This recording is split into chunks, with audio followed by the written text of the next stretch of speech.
Somewhere there's a filing cabinet. Nobody knows exactly who put it there. Inside it, reports, accounts, documented incidents from scientific journals, ship's logs, eyewitness statements, newspaper records, things that were written down, things that were filed, things that are technically on record. What you do with them is your business. I'm just the one reading them to you. Welcome to On Record. Believe it or don't. Segment 1. The Kentucky Meat Shower.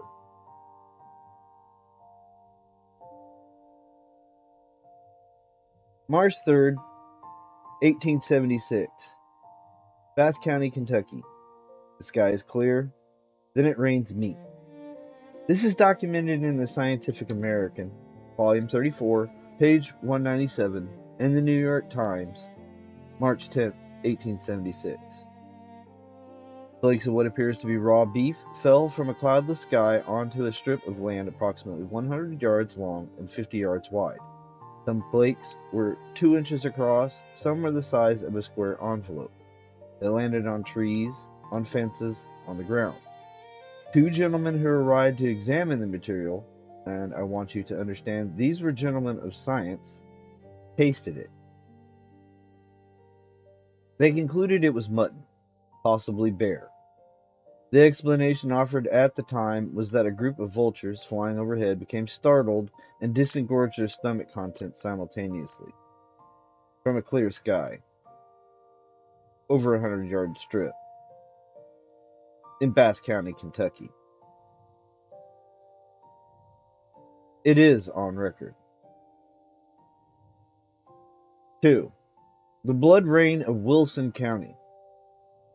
The American Journal of Science, volume 41, page 404. Wilson County, Tennessee.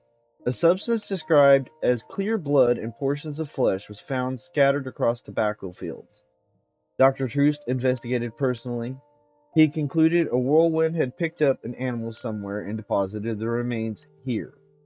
A follow-up report in the same journal, volume 44, page 216, states the whole matter was a hoax that had been scattered by hand as a practical joke, which would be a satisfying explanation, except Dr. Troost had already been there, already examined it, already filed his report.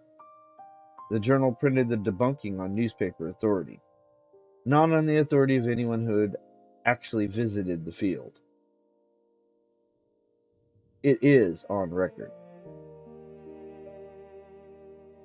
3. The Amherst Object. August 13th, 1819. Amherst, Massachusetts. At approximately 9 in the evening, a brilliant light was observed falling from the sky, accompanied by a sound described as an explosion.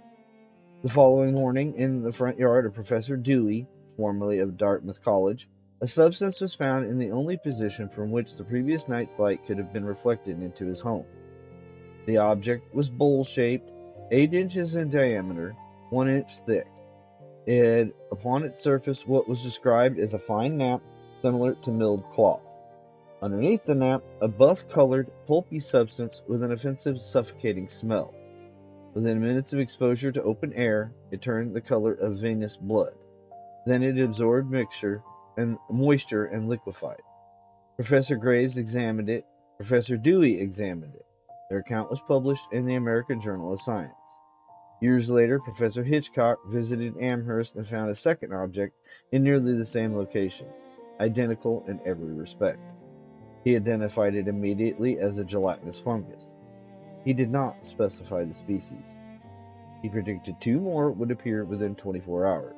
Before evening, two others had appeared. What kind of fungus turns the color of venous blood in open air and falls from the sky with a brilliant light in the explosion? Professor Hitchcock did not address this question. It is on record. 4. The frog situation. This next item requires some patience. It's not one report, it is many. From the Comptes Rendus 1804, the tremendous number of small toads, 1 to 2 months old, fell from a thick cloud that appeared suddenly in a cloudless sky near Toulouse, France. Witnessed by multiple observers, reported to M. Arago. From the Scientific American, July 12, 1873. A shower of frogs darkened the air and covered the ground for a considerable distance following a rainstorm in Kansas City, Missouri. From Notes and Querels, 1838. Small frogs found in London following a heavy storm, July 30th. From the Monthly Weather Review, 1881. A small pond was, and I'm reading directly here, stuck dry. The water carried over adjoining fields along with mud and frogs. The official explanation in each case, a whirlwind picked them up somewhere and put them down here. Charles Fort, who compiled these records, noted something the scientists did not address. In all of his research, across every account, every journal, every newspaper reported things falling from the sky, he could not find a single documented instance of tadpoles falling. Only frogs, never tadpoles. A whirlwind does not sort by developmental stage. It is on record. And 5. The Lady of the Lake. March 22nd, 1870. The bark, Lady of the Lake, latitude 5 degrees 47 minutes north, longitude 27 degrees 52 minutes west, mid-Atlantic. The sailors reported something in the sky to Captain F. W. Banner. Captain Banner observed and logged the following. Circular object, light gray, cloud-colored, much lower than the surrounding clouds. Within the circle, a semicircle divided into 4 equal parts, a central shaft extending outward from the center, curving backward. It was geometric, it was stable, it did not change shape. It traveled from approximately 20 degrees above the horizon to approximately 80 degrees, then settled to the northeast. Captain Banner noted one additional detail when he underlined in his log. It traveled against the wind. Not with the wind, against it. It was visible for 30 minutes. It did not dissipate like a cloud. It was simply lost to sight in the evening darkness. Captain Banner's account was communicated to the Royal Meteorological Society by R. H. Scott, Fellow of the Royal Society. It is in the Journal of the Royal Meteorological Society, Volume 1, page 157. It is on record. That is what's in the file for tonight. There are more files. There are always more files.